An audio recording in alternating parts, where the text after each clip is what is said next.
สวัสดีท่านผู้ชมกลับมาพบกับรายการ Time to Share สำหรับหัวข้อที่เราอยากจะนำเสนอในวันนี้ก็คือเกี่ยวข้องกับเรื่องของภัยพิบัติน้ำท่วมที่กำลังเกิดขึ้นและก็สร้างผลกระทบให้กับประชาชนเรา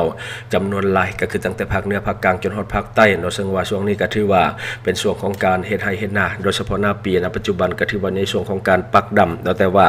สิ่งที่มันบ่อำนวยความสะดวกก็คือเหตุการณ์น้ำท่วมที่ว่ามันกำลังเกิดขึ้นและก็สร้างผลกระทบให้กับ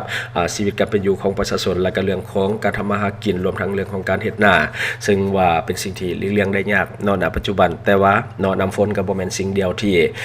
ประชาชนกังวลสิ่งที่หลายคนกังวลณปัจจุบันก็คือน้ำที่มาจากเขื่อนเพราะว่าหลายพื้นที่เนาะที่ว่าผ่านมาก็คือฝนตกน้อยเดียวแต่ว่าน้ำเนาะก็คือขึ้นไวเพราะว่ามันมีการระบายน้ำออกจากเขื่อนถึงแม้ว่าจะมีการแจ้งเตือนล่วงหน้าแต่ข่าวสารที่แจ้งออกไปมันก็บ่ได้ถึงประชาชนทุกคนและ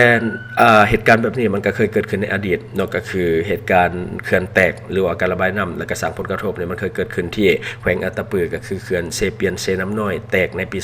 2018 ในเวลานั้นมันสร้างผลกระทบให้ชีวิตการเป็นอยู่ของประชาชนบ่ต่ำกว่า 6,000 คนและก็มีผู้สูญหายมีผู้เสียชีวิตจำนวนหลายจากเหตุการณ์ดังกล่าวและก็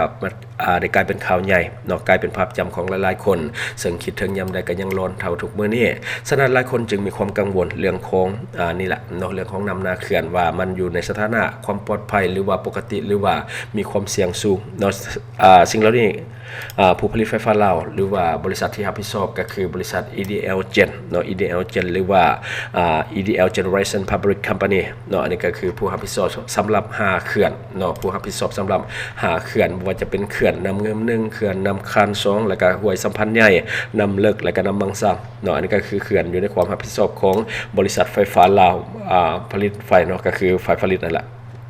ก็คือ EDL Generation Public Company เนาะที่ว่าเพิ่นได้ออกมาให้ข้อมูลเกี่ยวกับปริมาณน้ำนาเขื่อนซึ่งว่าตอนนี้เนาะที่ว่ามีความปลอดภัยหลายสำหรับเขื่อนที่ว่าอยู่ในความคุ้มครองหรือว่าดูแลของเพิ่นตัวที่1ครับมาเบิ่งข้อมูลของน้ำอยู่ในเขื่อนน้ำเงิม1ซึ่งว่าเป็นเขื่อนเก่าแก่ของสปป.ลาวที่ว่าสร้างมาตั้งแต่หลายสิบปีก่อนแต่ว่าในปัจจุบันก็ยังมีการนำใช้คือเก่าและก็ผลิตไฟรับใช้สังคมมาโดยตลอดอันนี้ก็คือสภาพของเขื่อนน้ำเงิม1เนาะที่ว่าเฮาเองก็ได้ใช้ไฟอยู่ในปัจจุบันเนาะก็คือสถานะของนาน้ำเนาะของน้ำที่ว่าอยู่ในนาเขื่อนนี่ถือว่าปกติณปัจจุบันเนาะสถานะของน้ำนาเขื่อนก็คือปกติแล้วบัดนี้เฮามาเบิ่งเนาะเดี๋ยวอธิบายตัวนี้เพิ่มเติมก่อนสำหรับท่านที่อาจจะยังบ่เข้าใจตัวนี้ก็คือเรื่องของระดับน้ำที่สูงกว่าเนาะนาน้ำทะเลเนาะหรือว่าตัวนี้ก็คือ meter above sea level เนาะหรือว่าความสูงจากนาน้ำทะเลและตัวนี้เนาะ MCM เนาะอธิบายเพิ่มเติมก็คือ million cubic meter เนาะก็คือเม็ดก้อนที่บ้านเฮาเอิ้นกันนั่นล่ะเนาะบัดนี้มาเบิ่งน้ำเนาะสถานะน้ำนาเขื่อนของเขื่อนไฟฟ้าลาวเนาะก็คือเขื่อนน้ำเงิม1เนาะสถานะปกติถือว่ายังมีความปลอดภัยสูงอยู่ระดับน้ำความสูงเนาะจากนาน้ำทะเลเนาะน้ำนาเขื่อนกับนาน้ำทะเลนี่สูงห่างกันอยู่ที่ 199.98 เมตรเนาะอันนี้คือสูงกว่าน้ำทะเล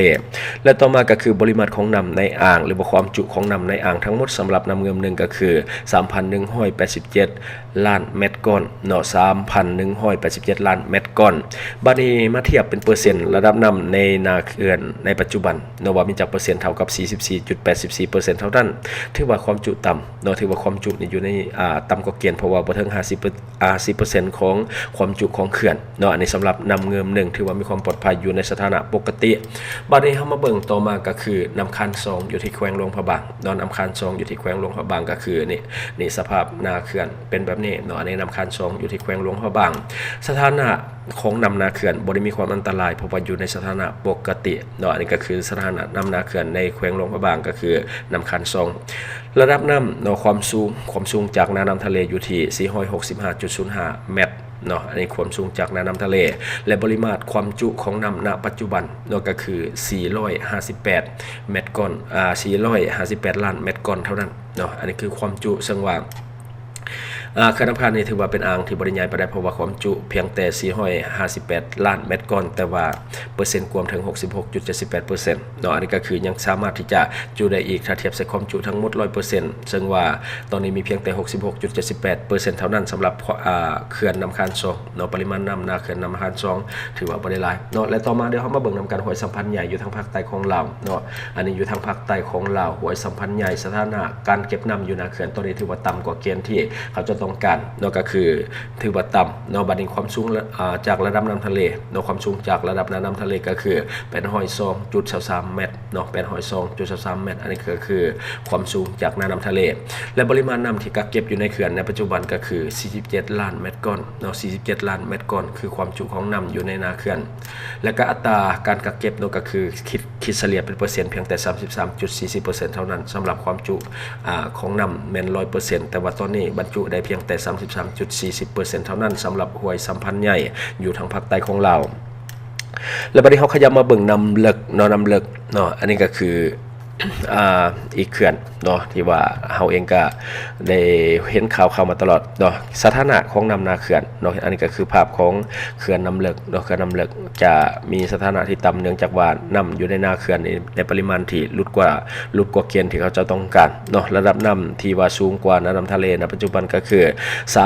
391.52เมตรเนาะ391.52เมตรและปริมาณน้ำเนาะที่บรรจุในเขื่อนในปัจจุบันเพียงแต่49ล้านเมตรก้อนเนาะ49ล้านเมตรก้อนเท่านั้นสำหรับน้ำที่ว่าอยู่ในเขื่อนน้ำเลิกเนาะอันนี้ก็คืออัตราเนาะอัตราการกักเก็บถ้าเทียบใส่ 100% ความจุทั้งหมดแม่นเพียงแต่ 24.76% เท่านั้นณปัจจุบันถือว่ามีความปลอดภัยสูงเพราะว่ามันต่ำกว่าเกณฑ์โดยซ้ำเนาะบัดนี้เฮาขยับมาเบิ่งน้ำมังซ้ำเนาะน้ำมังซ้ำก็ถือว่าเป็นอีกหนึ่งเขื่อนที่อยู่ในการคุ้มครองของ EDL Generation Public Company เนาะอันนี้ก็คือสถานะการกักเก็บน้ำนาเขื่อนณปัจจุบันคือว่าต่ำเนาะถือว่าต่ำเนาะยังต่ำกว่าเกณฑ์ที่เขาจะต้องการความสูงจากน้ำทะเลอยู่ที่745.78เมตรเนาะอันนี้ก็คือความสูงจากน้ำทะเลแต่ว่าความสามารถในการบรรจุน้ำณปัจจุบันก็คือ20ล้านเมตรก้อนหรือว่า20ล้านลูกบาศก์เมตรเนาะก็คือ20ล้านเมตรก่อนเนาะแล้วก็อัตราส่วนการกักเก็บน้ำณปัจจุบันก็คือ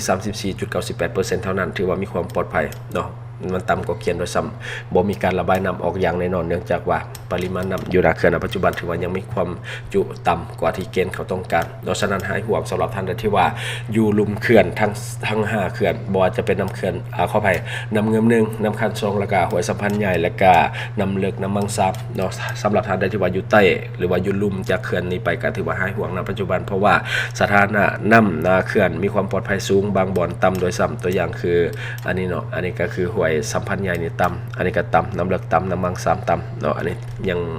มีความปลอดภัยสูงแต่ว่าในส่วนของน้ำเงิม1และก็น้ำคานนี่อยู่ในอัตราปกติเนาะก็ยังมีความปลอดภัยสูงเช่นเดียวกันฉะนั้นหายห่วงเนาะอันนี้ก็คือสิ่งที่มันเกิดขึ้นในปัจจุบันและก็หลายคนอยากรู้เนาะเพิ่นก็มาอัปเดตให้ฟังและสำหรับ EDL Gen เนาะอันนี้ก็ถือว่าจบไปบัดนี้เฮามาเบิ่งในส่วนเรื่องของน้ำท่วมณปัจจุบันถือว่าสร้างผลกระทบให้ประชาชนโดยเฉพาะเขตภาคใต้ของเราปีนี้ค่อนข้างที่จะได้รับผลกระทบหลายกว่าปีที่ผ่านมาเนื่องจากว่ามันท่วมตั้งแต่ต้นฤดูเราสังเกตตั้งแต่ต้นฤดูแล้วว่าฝนตกค่อนข้างที่จะดีแล้วก็ตกค่อนข้างที่จะปกติคาดว่าปีนี้จะได้เห็นหน้าตั้งแต่หัวปีแต่บ่คิดว่าเนาะมันจะมาตกจนถึงขั้นว่าท่วมตั้งแต่ต้นฤดูแบบนี้ซึ่งมันสร้างผลกระทบอย่างแน่นอนเพราะว่าบ่สามารถที่จะทำมาเรื่องของทำนาทำมาหากินในเรื่องของการทำนาเนาะนาปีแบบปกติทั่วไปตามฤดูฝนแต่ละปีเนี่ยถือว่าต้องได้รอท่าฝนในการที่จะได้ดำนาเนื่องจากว่ามันต้องใช้น้ำเนาะแต่ว่าในปีนี้น้ำมันมาหลายเกินก็เลยว่าเฮ็ดให้น้ำท่วมนาแม้แต่ก้าที่ตกไว้ต้นก้าที่ตกไว้มันก็ไปทางบนเนาะอันนี้ก็ถือว่าผลกระทบนึงที่ว่าเกิดขึ้นแล้วเฮาเองก็ยังบ่มีเรื่องของทิศทางการป้องกันได้เนาะต้องปล่อยให้มันเป็นเรื่องของธรรมชาติแล้วก็ต้องรอท่าเบิ่งว่าฝนมันจะเซาตกเมื่อใดแล้วก็จะกลับมาเฮ็ดนาอีกเทื่อนึงแต่ว่าตอนนี้นี่หลายพื้นที่นี่ทอดใจแล้วกับเรื่องของการเฮ็ดนาเพราะว่าตกก้าไว้แล้วมันมาท่วมตั้งแต่หัวปีแล้วคนก็บ่อยากเฮ็ดเพราะว่าย่านขาดทุนเนาะเพราะว่าถ้าเฮ็ดไปมันก็มีค่าน้ำมันในการไถนาจ้างคนดำนาแล้วก็พวกปุ๋ยอย่างต่างๆแบบนี้ก็จะมีต้นทุนหลายคนก็อยากทอดใจบางทีนี่เอาเงินที่จะไปลงทุนเฮ็ดนาเนาะเอาไว้ซื้อข้าวกินดีกว่าเนาะเพราะว่าหลายคนก็บ่แน่ใจว่าลงทุนไปแล้วเนาะดำนาไปอีกหอบใหม่หลังจากที่ว่าน้ำมันบกลงแล้วบางทีมันขึ้นมาท่วมอีกแบบนี้มันก็จะสร้างผลกระทบและก็สร้างความเสียหายเนาะให้กับชาวนาคือเก่าอันนี้ก็คือสิ่งที่เฮาเก็บมาเล่าในมื้อนี้หวังว่าท่านจะได้รับสาระดีๆสำหรับท่านที่ว่าเบิ่งรายการเฮาอยู่คิดเห็นจังได๋กับสิ่งที่มานำเสนอไปก็อย่าลืมฝากไว้ภายใต้คอมเมนต์ของเฮาเลยครับเจ้าจะเข้าไปอ่านด้วยตนเองขอขอบใจ บริษัทเพชรสุขมิไซเจริญทรัพย์จำกัดผู้เดียวบริการก่อสร้างครบวงจรหับสำรวจพื้นที่ก่อสร้างและให้คำปรึกษาโครงการหับออกแบบโครงการต่างๆทั้งแบบ 2D และ 3D การบริการคิดไล่และการประเมินโครงการก่อสร้างหับเป็นที่ปรึกษาโครงการก่อสร้างต่างๆสำหรับท่านใดที่สนใจอยากใช้บริการกับบริษัทเพชรสุขมิไซเจริญทรัพย์จำกัดผู้เดียวสามารถติดต่อที่เบอร์ 02055662255 หรือ 02077776451 หรือท่านจะเข้าไปเบิ่งผลงานที่ผ่านมาของบริษัทพวกเฮาได้ที่แฟนเพจบริษัท PSMC จำกัด Subscribe for more video